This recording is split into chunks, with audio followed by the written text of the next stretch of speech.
आतंकवाद का कारोबार चलाना कास्ट इफेक्टिव नहीं है, उसकी एक भारी कीमत अदा करनी पड़ सकती है।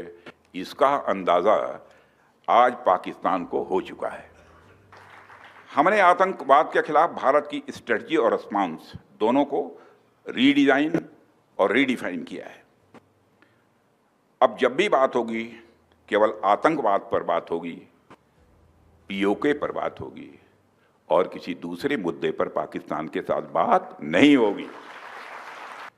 साथियों, आपको जानकर यह खुशी होगी कि रक्षा क्षेत्र में सेल्फ रिलायंस, आत्मनिर्भरता को बढ़ावा देने के लिए अभी 2 दिन पहले एमका प्रोजेक्ट को, जो 5th generation fighter aircraft Bharat में ही बनाने का प्रोजेक्ट है, उसको आगे बढ़ाने की एग्जीक्यूशन मॉडल को मंजूरी दे दी है।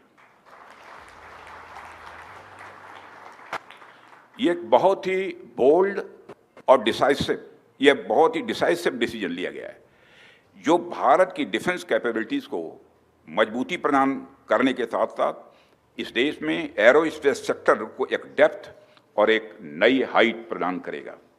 एमका प्रोजेक्ट के अंतर्गत आज 5 प्रोटोटाइप डेवलप करने की योजना है, जिसका बाद में सीरीज प्रोडक्शन होगा। यह निर्णय मेक इन इंडिया प्रोग्राम के इतिहास में एक मील का पत्थर माना जाना चाहिए, क्योंकि पहली बार किसी मेगा डिफेंस प्रोजेक्ट में पब्लिक सेक्टर कंपनियों के साथ साथ प्राइवेट सेक्टर ने भी पार्टिसिपेट करने का उसे मौका मिलेगा। साथियों, ऑपरेशन सिंदूर में पूरे देश की जनता ने मेक इन इंडिया अभियान की सफलता को देखा, समझा और उसे महसूस किया है। आज यह साबित हो चुका है कि मेक इन इंडिया भारत की सिक्योरिटी और प्रॉस्पेरिटी दोनों के लिए बेहद जरूरी है।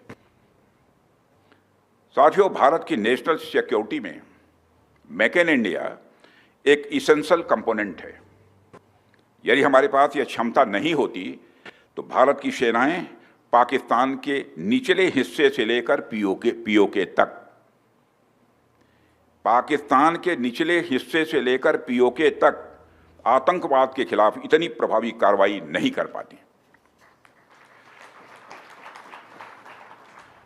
साथियों, आतंकवाद का कारोबार चलाना कास्ट इफेक्टिव नहीं है, बल्कि उसकी एक भारी कीमत अदा करनी पड़ सकती है।